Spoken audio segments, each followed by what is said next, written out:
I want to play a few moments recently from Fox News. The first is priceless. Jesse Waters, we've seen before the fact that his mother disagrees with him a lot on politics. And I'll remind you of that moment where she calls into his show and says, please don't do, and then goes on to say all the things he's going to do in his position as a primetime host. But in the first clip, he talks about how his mom has been mocking him over Trump being convicted, now a convicted felon. And so I'll play that for you. We'll do the flashback to the mom calling in.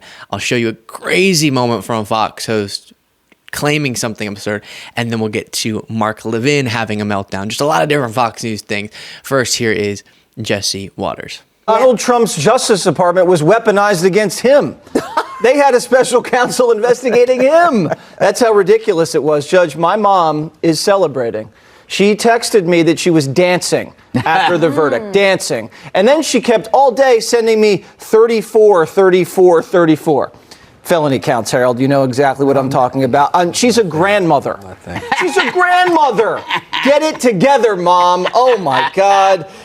So usually when you see a crime, Judge, and you know this better than anybody, violent crime, for instance, people do become happy when there's someone that's convicted because you think, well, one, that person's going to be removed from society because then they can't commit another crime. And you feel a little bit happy for the victim's family because they have a sense of justice. Who's the victim here? Why are they celebrating anything? There is no victim. Why are they happy? Who are they happy for? If anything, Donald Trump's the victim of this case.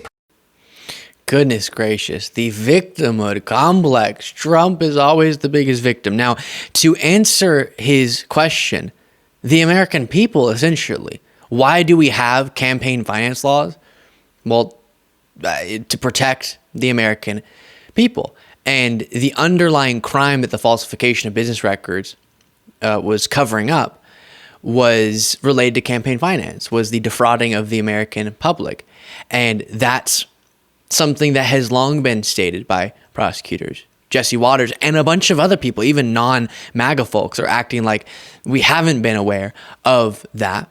But the victim in that sense is a massive population of people, being, again, the American public. And also, I think there's sort of the characteristic of celebration that we're observing, similar to when really bad criminals can't initially be taken down based on their murder or something. And so then people are celebrating when they get taken down on something smaller, the tax crime or something, at least for the time being. And so I think there's that too, where for the time being, there's some accountability for someone who's alleged to have committed so much more criminal wrongdoing that is so significant. And that's a part of this as well. But definitely a victim. Then here's the flashback to something we covered some time ago, where his mom calls in on the first night that he had his primetime show on Fox, replacing Tucker Carlson's show, if I'm not mistaken. And she had this to say. We have a very special guest on the line, a Democrat. My mom. Mom?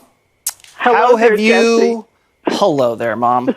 How have you enjoyed the show so far? I have enjoyed the show. I want to say congratulations, honey bun. We are so proud of you and your accomplishments, and you've worked so hard. Now let's aim to have you keep your job. And to that end, I do have some suggestions. Okay. Do not tumble into any conspiracy rabbit holes. We do not want to lose you, and we want no lawsuits. Okay. In keeping, I have a list here. In keeping with the Hippocratic Oath, do no harm. We need you to be kind and respectful. You yourself mentioned that humble is a stretch, so I get that. Use your voice responsibly to promote conversation that maintains a narrative thread. There really has been enough Biden bashing, and the laptop is old. Perhaps you could suggest that your people take less interest, for example, in other people's bodies, and talk about that. So brutal stuff. That's the worst way that you could be called out by your own mother, because she framed it nicely as we're just having a good time, but let's try not to do this, and this, going through exactly what the premise of his entire show is going to be. And he has very much let her down. And so it's funny hearing that behind the scenes, she's mocking her son now that Trump is a convicted felon. I'll say again to those who go, oh my goodness, how could you make light of such a serious subject? It is a serious subject that now we have a former president convicted felon. It is a serious subject that Trump has engaged in so much criminal wrongdoing in the case of these cases, and then alleged criminal wrongdoing in all the other ones. And that's a serious thing. We can celebrate the accountability. That's the light in the darkness, the accountability for the wrongdoing. Absolutely something we can celebrate. And even if emotionally it helps us, we want to mock, we can mock. Because Trump is inflicting himself onto us. The only recourse we have is celebrating in the rare moment, again, of accountability. Here is a Fox News host making a claim so absurd that, well, I don't know, it makes me mad, okay? That's the only way I can think of finishing that sentence. On that insulin thing, I seem to remember that back in May of 2020, Centers for Medicare and Medicaid said that President Trump had signed an executive order to cap the price of insulin for Medicare recipients at $35. Now, maybe I'm misremembering that, but I think it kind of already happened. The messaging is interesting. So the other Fox host has no clue, but so far from the truth, being that insulin costs were already capped under President at the time, Donald Trump, instead of President Joe Biden, which is when they've actually been capped. That was a provision of the Inflation Reduction Act, specifically for Medicare recipients. And Americans, to all of the millions of Americans who this impacts, just know that all Americans were going to have their insulin costs capped at $35 out of pocket per month. Do you know who stopped that? Republicans. So they were able to get the Medicare specifically for specific reasons, logistical, what affects the budget, Medicare being more under the purview of this legislation than the broader scope of the capping for everyone. But Democrats successfully got Medicare insulin costs capped, but Republicans were able to remove the cap for all Americans. So just remember that. You could have cheaper prescription drug costs if it weren't for Republicans, and that applies to a bunch of different issues where they've successfully, without it getting that much press attention, have prevented real progress on issues that a lot of Americans, even conservatives, care a lot about. Now, before getting to Mark Levin having his meltdown, Mediaite reports half of voters believe Donald Trump should end his presidential campaign after his guilty verdict in his Manhattan hush money trial. And you have this ABC News Ipsos poll released Sunday with 49% of Americans thinking Trump should suspend his campaign after he's found guilty of more than 30 felony counts.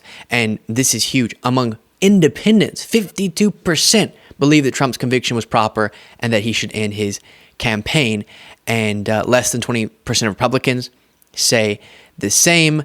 Let's see here. 50% believe Trump's guilty verdict was correct, while 27% say it was not, and 23% are not sure. So a much smaller percent, half essentially, say it wasn't correct than those who say it was correct. And then you have a bunch of people saying they don't know. So the idea that all of America is just absolutely horrified by this is not accurate. You actually have a pretty small percentage, only a fourth of the country, saying that they know this to be an incorrect verdict, and that pushes back against nicely the Fox News and Donald Trump narrative. Now, speaking of Fox News again, there's a show that happens, I think on Sundays, called Life, Liberty, and Levin, and it's with Mark Levin, and he does this thing where he shouts at the camera like every single week, at least in the clips that I've seen. Maybe it's a selection bias there, but he's constantly shouting and so angry about different things. Obviously, today or yesterday, his issue is with the Trump verdict.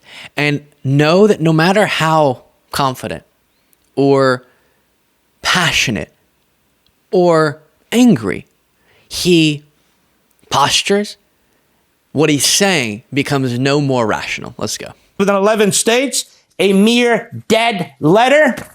And therein, ladies and gentlemen, is the bottom line. Why do I want this case to get before the Supreme Court? So they have the opportunity, whether they take it or not. Oh, this is the other thing, if you're not familiar. Mark Levin always has a bunch of papers. Now, I don't know why, with all the love in the world to my colleagues, why for paper props on this desk we got little miniature ones, but we did. So I can't do exactly the same thing he was doing, but we have these little baby papers. I call laughing. But he does that a lot. So I think it's supposed to indicate that this is the real deal, right? He has papers. He printed out Trump's indictments and would have them stapled and would slap them down. How could he be lying if he has big, thick stacks of papers that he can throw down on his desk? Sheesh. To give us our due process clause back. To give us our equal protection clause back. It's not up to a prosecutor and a judge, a rogue prosecutor and a rogue judge, for that matter, to destroy and nullify the due process clause of the 5th and 14th Amendment. Mark, we're right here. We're right here. Shh. It's all right. Or the equal protection clause of the 5th and 14th Amendment. And we have the same Democrat Party that rejected the Constitution, the same Democrat Party that fought the due process clause, that fought the equal protection clause, the same Democrat Party that after the Civil War, despite the 5th Amendment, despite the Civil War Amendment, the 14th Amendment, still supported segregation, still supported eugenics, still supported and backed Jim Crow. And nobody's a better illustration of that than Joe Biden. Now they do it for different reasons, and they do it in a different way. By the way, I do love, and by love I mean hate, how people, to make an argument, pretend like they're not aware of the Republican Democratic Party political realignment that happened and just include in their argument, as if it's really profound, the absence of that context. And we see it constantly, but Levin's doing it here. But it doesn't change who they are and what they are. They hate the Constitution, as they must, as they adopt an increasingly aggressive Marxist ideology. And this party is an autocratic party. It doesn't care how it gets power. What was done to Donald Trump in that courtroom, in addition to everything you heard, is an attempt to nullify the federal Constitution, due process, equal protection. That's what took place. The Democrat Party is the new Confederacy. That's right. It was the old Confederacy. Now it's the new Confederacy. Reverse federalism, where a judge and a prosecutor steal the jurisdictional power of the federal government and all. No, false. Happened in their state. They have jurisdiction over their state. But wow, Mark. I haven't checked in on him in a while. Not doing well. And interesting, the projection. The Democratic Party hates the Constitution because Trump was held accountable legally and had exactly what the Constitution demands. He had his due process. He had his day in court, put up his defense. He had his jury of his peers, and he lost. So that's just, it happens sometimes. I know. Brutal. But he did get his constitutional rights in that situation. But while advocating that it's the Democrats, the new Confederacy, even though, Mark, I want you to go up on any beach. When I would vacation at Texas beaches, growing up in Texas, there would always be Confederate flags out at the beach parties. Not at all of them, obviously, but you would see Confederate flags here and there. Very strange. And that's a phenomenon in much of the South. There's just Confederate flags in certain places, and it's just beyond belief. And Mark Levin, I want you, just as a little survey, to go walk up to people and ask them, if you were to vote, would you vote for the Republican or Democratic candidate? See who the Confederate flag holders are supporting. But he's saying the Democratic Party, new Confederacy for Trump somehow. And that's why they hate the Constitution. While he's supporting the guy and he's yelling on behalf of the guy that called for the termination of the Constitution. They'll deny it. We looked at a clip of Gutfeld going, I don't think that happened. A massive fraud of this type, magnitude, allows for the termination of all rules, regulations, and articles, even those found in the Constitution. Is what Trump wrote, and it's still up, and I've provided the link to you all many times, Honest for Social platform. He said that because the election was stolen, that type of fraud, which is a lie, but it allows for the termination of the Constitution in service of that.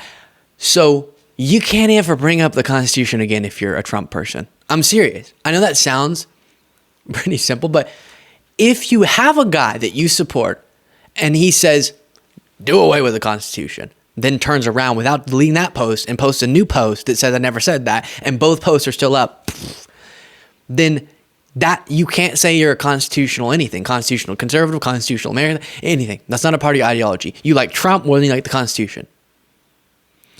And then also the projection of the Democratic Party is for autocracy.